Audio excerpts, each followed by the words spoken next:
You're listening to Financial Advisor Marketing, the best show on the planet for financial advisors who want to get more clients without all the stress. You're about to get the real scoop on everything from lead generation to closing the deal.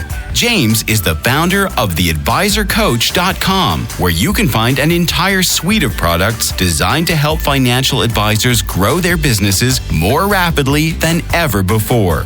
Now, here is your host, James Pollard.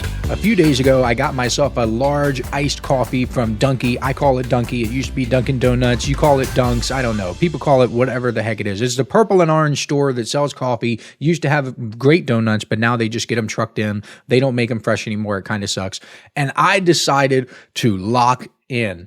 I was going to go through my collection of 2,670 emails. I wrote every single one of these emails, and I had data for all of them too. I had their open rates, click-through rates, conversion rates, and more. I had it all, baby. What's crazy is that these are only the emails that I have in my email software right now. I actually used to use a company called Mad Mimi for a couple years. They don't even exist anymore. That shows you how long I've been in the game and how long I've been helping financial advisors and doing marketing. I have literally used tools that people getting started today will never see or use.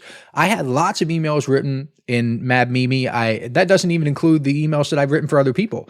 But anyway, let's round up and say I had 2,700 emails. My goal was to go through all 2,700 and see what patterns I could observe among the best performing ones. It took me all day to go through them and analyze them. I ended up taking more than 20 pages of notes for myself. And it was all about what I observed so I can replicate it in my business. Obviously, I want to avoid the losing patterns, and I want to do more of the winning patterns. What I want to do in this podcast episode is share some of the lessons I learned with you. Now, keep in mind, this comes from real world experience, from someone who has actually written and sent thousands of emails and has the real data showing what works and what doesn't. If you can find someone else who has personally written 2,700 emails and personally sent them to his own list and has the data for that, then please listen to that person. Otherwise, listen to me. Also, I want to keep it real with you. I want to be 100% transparent. That's a policy I have here at the podcast. What I'm going to share with you on this episode is just the tip of the iceberg. I'm not going to give you everything for free because I want to reserve some of the absolute best stuff for my inner circle members who actually pay for it. Still, I know you're going to get a lot from this podcast episode because, again, it's based on real world data and years of experience. I am going to give you some good stuff, I promise you.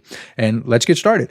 The first lesson I want to share with you is that current events worked really well. And I don't like this at all because I prefer emails that can be replicated and duplicated. I like the evergreen emails that I can use again and again. I'll give you an example of a current events email. One of the best ones I sent was on election day, and it was about voting. Well, kind of. I don't want to give it away. If you're on my email list, you could just search for this. The subject line was, "Here's who I'm voting for today." If I sent that email in the middle of August, it would be weird and it wouldn't work as well because people would be confused. They would think, wait a minute, there's no election going on today. Another email that worked really well was about the Super Bowl. I don't remember what that was, what the subject line was. It was about Mattress Mac, the guy who placed a huge bet. I don't remember the exact, come on, 2,700 emails, give me a break. But if I sent that in October, it wouldn't work as well. So current events are a double-edged sword because even though they work really well, you can't use them again, or at least not until the next time that event rolls around. The second lesson I want to share with you has to do with open rates. Now, I really don't care about open rates. I care far more about conversion rates because sometimes the emails that get the lowest open rates make the most sales and vice versa. Only amateur marketers obsess about open rates, but I still like to know what the open rates are because the open rate can give me good information about a potential headline for my ads or my direct mail because I can use a good subject line elsewhere to get attention. Here's what I've discovered about subject lines. My most successful, and by successful, I mean most opened emails in this case, but keep in mind, I don't consider that to be successful, as the end all be all. I consider money in versus money out to be the primary metric, but my most opened emails had subject lines that flew in the face of conventional wisdom. Like if you Googled how to write a good subject line and you started reading those articles, you would see that my best subject lines followed none of the advice. In fact, I even asked ChatGPT how to write good subject lines, and my best subject lines broke every rule it gave me. That's just another lesson that if you're trying to depend on ChatGPT and artificial intelligence for your marketing, like you are going to have a bad time. You might not realize it, and you might think that you're being smart, but someone like me who has the actual data from real world tests, again, I cannot stress this enough. If you meet someone else who has all this data and has actually tested it and has actually made money from it, then sure, listen to that person. But until then, okay, you're probably going to want to listen to me. And I'm telling you, every single thing that ChatGPT said about how to write good subject lines, my most opened emails followed none of those rules. I'll give you one example. One of the things you see quite often is that specificity increases open rates, meaning if you can include a specific number or something like that, people will be more likely to open it. Something like how I made $101,295 should work better than how I made $100,000. But that's not what I found. I found that specificity only increases open rates sometimes, not all the time. Like you could not depend on this. It is not statistically significant enough to influence my open rates on average. I had some emails where I actually tested this because I had this theory. So I would test an email like marketing lessons from Genesis against something like marketing lessons from Genesis 39.5. And the general ones, the marketing lessons from Genesis, where there's no specificity, it's just kind of vague, they won almost every time. So something to think about. If you're trying to depend on these rules and all these amateur marketers who don't actually have the data, you could be screwing yourself. The third lesson I want to share with you is that my best performing emails usually got the most unsubscribes, meaning the more powerful and persuasive the email was, the more likely it was to push people away. And that's not a bad thing. In fact, it's one of the most successful outcomes you can have. It's one of the best possible outcomes. Let me explain. See, when most people see an unsubscribe, they flinch. They treat it as a personal rejection, or worse, they see it as a failure because it just stings. I get it. People are leaving your world. You want to be friends with people. I get it. We're wired to like other people and be around other people. But when you've been in the game as long as I have, when you've sent thousands of emails and you've watched the numbers like a hawk, you start to realize something. Unsubscribes are pretty awesome. They're healthy. They're vital to the success of your list. Here's why. Every time someone unsubscribes, they're segmenting themselves out of your audience for you. They're raising their hand and they're saying, hey, this isn't for me. And that is fantastic because the truth is your emails are not for everyone. Your message isn't for everyone. Your offer isn't for everyone. You only want, and seriously, listen to me. If you are not listening to this podcast right now, if you're off in your own little world somewhere, come back and listen to this. You want people on your list who are aligned with your worldview, your values, and just the way you live life. People who want to hear from you. Life is too short to deal with people who just give you a hard time and you can't stand. So your email marketing is so awesome because it segments those people out of your world. People who should be doing business with you should be the people who are left on your email list. Everyone else is just noise. I would rather have a list of 1,000 engaged, ready to do business with me subscribers than a list of 10,000 people who barely care, the lukewarm people. I'd rather have people be hot or cold. I don't want lukewarm. Here's something else email rookies don't think about. If people are ignoring your emails or deleting them without reading or marking them as spam, your sender reputation takes a hit. But when disengaged people unsubscribe, they actually help you. They're removing themselves before they do real damage to your sender reputation. They're cleaning your list for you, which means engagement rates go up, your open rates go up, and your deliverability stays high, which means your future emails are going to perform even better. So, ironically, the people who leave are actually protecting your ability to reach the people who stay. If no one is unsubscribing from your emails, you're probably not saying anything worth hearing. The emails that get the strongest reactions, both positive and negative, remember, hot and cold. I don't want lukewarm, I want hot, or I want cold. Those emails are the ones that stand out because they take a stand. They plant a flag in the ground and say, this is what I believe. And that triggers two things. Some people get offended, upset, or uncomfortable and unsubscribe. But other people go, finally, someone who gets me, and they move forward. If you're trying to please everyone, you'll likely do business with no one. Listen up, financial advisors. This is something special I'm doing exclusively for people who listen to this podcast. If you subscribe to the Inner Circle newsletter over at theadvisorcoach.com/coaching, I will send you a collection of 7 copyright-free emails personally written by me that you can use right away to begin getting more clients. I call these my objection-busting emails because they're designed to overcome the biggest objections financial advisors face. All you have to do is send me an email letting me know you've subscribed, and I will reply back with a link where you can download them for free. I originally offered these in the May 2024 Inner Circle newsletter issue, and it was one of the most popular bonuses I've ever given away. Today, these 7 objection-busting copyright-free emails are only available to listeners of this podcast because I'm not mentioning them anywhere else. Go to theadvisorcoach.com/coaching to subscribe today. Now, back to the show. The fourth lesson I learned is that I need to do a much better job walking the line between sharing information about myself and keeping a relentless market focus, because I love financial advisors. If you can't tell, I absolutely do. I love helping them get more clients. I love helping them build their businesses. Candidly, I'm the best in the world at it, or at least in the top 5 for sure. But here's something funny. I did a lot of tests, and here's a psychological lesson for you. Sometimes people do things because they want to believe that it will work. They keep doing it because they believe that it'll eventually work, or they want it to be true. This is one of those things where I fell victim to that trap. I kept trying to test emails where I talked about myself a little bit more just to see if it would work, because deep down, I guess I wanted to talk about myself a lot. Who knows? I would try to write amazing emails by telling a story about me. For example, I had this email with the subject line, "Why my marketing is 50 times more effective than average."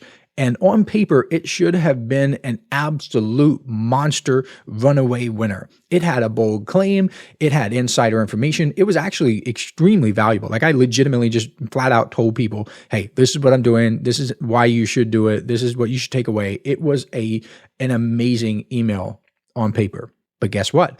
It flopped. It didn't do well at all. It didn't get any replies. I don't think it converted at all. If it did, it only got like 1 or 2 people to convert. And it didn't get that many unsubscribes, which again is often a good sign because you're striking nerve. It just landed with a dull thud. It flopped. And it taught me a lesson that has now become one of the core pillars of how I write and think about email marketing. Your prospect should be the focus, not you. And this is kind of tough for me to accept, and it's kind of tough for financial advisors to do, in full transparency, because some of the best emails that I've seen for financial advisors, they do build credibility. Like, they do talk about the financial advisors, but it's not overwhelming. It'll just be a little sentence here and there. Like, this is what I learned when I was getting my CFP. This is what I discovered 5 years ago when I was helping a client do XYZ. Because you kind of say unconsciously, this is how long I've been in business. These are the certifications I have. These are the credentials I have. So that's kind of how it works for financial advisors. But if a financial advisor were to send an email like, why I'm a better financial advisor than everyone else, where it's that overt, it probably wouldn't work as well. So when I sat back and I reflected on those tests that I did, I realized something obvious in hindsight. No one cares about me, at least not really. What people care about when they're on my email list is how their marketing can become more effective. They care about their client acquisition struggles. They care about their pipeline, their fees, their schedule, their revenue, their stress. They care about themselves. They are the main characters.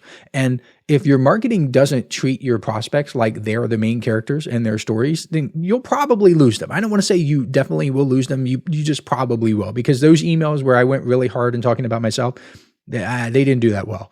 And again, I am super guilty of this, and I need to do a better job of it. So I'll keep that in mind going forward. The final lesson I want to share with you here is, and I know this will ruffle some feathers, but the more value, quote unquote value, I tried to cram into an email, the worse it performed. Let me repeat that. More value equals worse results. I know.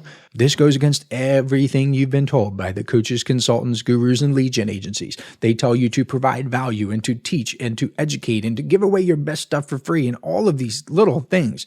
And I understand the intent behind that advice. But in the real world, where results matter, where emails are judged by money in and money out, this advice falls apart really fast. One of the worst performing emails I've ever sent was this subject line: how much should advisors pay to acquire clients? So it was phrased as a question. I guess not that that matters because questions can do really well, but it was how much should advisors pay to acquire clients? That sounds really useful, right? It was practical. It addressed a topic that financial advisors wanted to know about because when I've talked about this topic elsewhere, it worked really well, but it flopped. It did not do very well at all. It had low opens, it had low clicks, it had no traction. Why? Because the value itself, like that is an actually valuable email.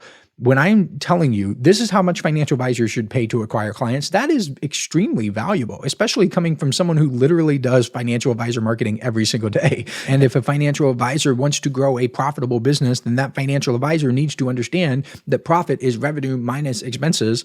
And one of the ways that you can decrease your expenses and increase your profit is by reducing the amount that you pay for clients. So this is extremely valuable, but that's not how the brain works, especially in the inbox.